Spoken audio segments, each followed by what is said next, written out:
కేసీఆర్కు సిట్ నోటీసులు ఇవ్వడం అనేది ఆహ్వానించదగ్గ పరిణామం. కేసీఆర్కు తెలియకుండా గత ప్రభుత్వంలో ఏమీ జరగలేదు, ఏమీ జరగదు కూడా. ఇవన్నీ కూడా కేటీఆర్, హరీష్ రావు, కవిత, సంతోష్ రావు, ఇంకా వినోద్ రావు, ఇవన్నీ కూడా ఉత్సవ విగ్రహాలు. ఏమైనా కేసీఆర్ చెబితేనే ఏ పనైనా జరిగింది, ఏ డిపార్ట్మెంట్లో అయినా. ఇంకెందుకు గత ప్రభుత్వంలో పనిచేసిన మంత్రులు కూడా కేవలం కేసీఆర్ ఆదేశానుసారమే పనిచేసిన మాట వాస్తవం. కేసీఆర్ లేకుండా ఫోన్ ట్యాపింగ్ విచారణ అనేది జరగదనేది గతం నుంచి మేము చెబుతున్నదే, ఊహించిందే జరిగింది. ఏ బీఆర్ఎస్ నాయకులు కేసీఆర్కు దగ్గరగా ఉన్న వాళ్ళు ఎవరైతే ఉన్నారో, ఎవరు కేసీఆర్కు దగ్గరైంది, కేటీఆర్ను విచారించినప్పుడు అదే, హరీష్ రావును విచారించినప్పుడు అదే, సంతోష్ రావును విచారించిన అదే, అధికారులను విచారించిన కేసీఆర్ పేరు చెప్పడం వల్లనే కేసీఆర్కు నోటీసులు వస్తున్న పరిస్థితి. కాబట్టి ఇదేదో మళ్ళీ వాళ్ళు ఏదో కక్ష సాధింపు చర్యలు, రాజకీయంగా కేసీఆర్ని అబాస్పాలు చేయడానికి రేవంత్ రెడ్డి గారు చేస్తున్న కుట్ర, ఇట్లాంటివన్నీ వస్తాయి డెఫినెట్గా. వాళ్ళు ఏంటంటే తప్పించుకోవడానికి, తప్పు చేసి తప్పించుకోవడానికి బీఆర్ఎస్ చేసే ప్రయత్నాలు అన్నీ కూడా ఈ 2 సంవత్సరాల కాలంలో అందరికీ తెలుసు. దబాయింపులు తెలుసు, బెదిరింపులు తెలుసు, డైవర్ట్ టాక్టిక్స్ తెలుసు, వాళ్ళేదో పెద్ద స్కాములు బయటపెట్టినట్టు నటించుడు తెలుసు, లేకపోతే ప్రభుత్వం మీద ఏ విధంగా బురద జల్లాలనే ప్రయత్నం తెలుసు. కానీ కేసీఆర్కు తెలియకుండా ఎప్పుడు ఏది జరగదనేది మాలాంటి వాళ్ళకి తెలుసు, ముఖ్యమంత్రి గారికి తెలుసు, కాంగ్రెస్ పార్టీకి తెలుసు.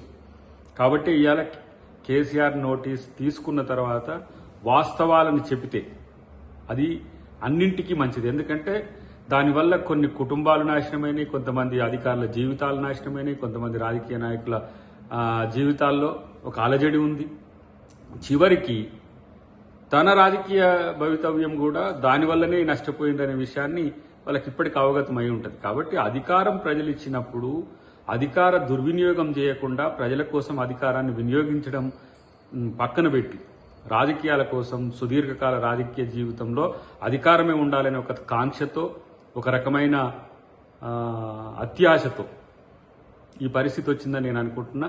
దీనివల్ల భారతదేశంలో కూడా రాష్ట్ర ప్రభుత్వాలు చాలా ఆలోచించాల్సిన పరిస్థితి వస్తుంది. ట్యాపింగ్ల విషయంలో ఎంత జాగ్రత్తగా ఉండాలనో, ఐటీఏ ప్రకారము లేదంటే ట్రాయ్ నిబంధనల ప్రకారం మించి గనక చేస్తే ఎవరికైనా ఇలాంటి పరిస్థితులు వస్తాయి. దానివల్ల శిక్షలు, లేకపోతే జైళ్లు, లేకపోతే అరెస్టులు, ఇవన్నీ సెకండరీ ఇష్యూ. కానీ ఎథికల్గా ఇలాంటి అంశాలు భారతదేశ ముఖ్యమంత్రులనే కాదు, భారతదేశ ప్రజల్లో ఒక ఎంత అసహనాన్ని కల్పిస్తున్నమాట వాస్తవం.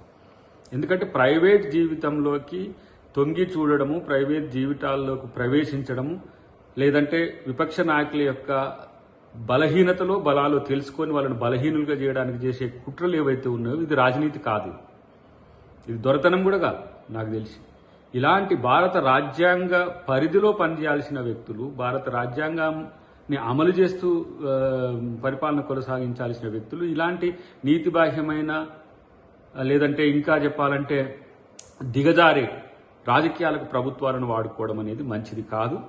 ఇది ప్రభుత్వంగా కాంగ్రెస్ పార్టీ దేశం మొత్తానికి ఇదొక దిక్సూచిగా ఉండాలి ఈ కేసు యొక్క వివరాలనే ఉద్దేశంతో ముఖ్యమంత్రి గారు దీని మీద సీరియస్గా తీసుకుని డెఫినెట్గా ఈ అంశంలో ముద్దాయిలు ఎంతటి వారైనా సరే శిక్షింపబడాలనేదే మాలాంటి వాళ్ళ యొక్క కోరిక. ఎందుకంటే తెలంగాణ ఉద్యమం, తెలంగాణ రాష్ట్రం త్యాగదనుల రాష్ట్రం, అమరవీరుల యొక్క త్యాగాల పునాదుల మీద వచ్చిన రాష్ట్రంలో ఇలాంటి నీతిబాహ్యమైన ఫోన్ ట్యాపింగ్లతో పాటు అధికార వాంఛ కోసం ఇష్టానుసారంగా దేన్నైనా ఏదైనా చేయవచ్చని ఎవరు కూడా భవిష్యత్తులో ప్రయత్నించడానికి కూడా భయపడేంతగా ఉండాల్సిన అవసరం ఉందని చెప్పి మేము భావిస్తున్నాం.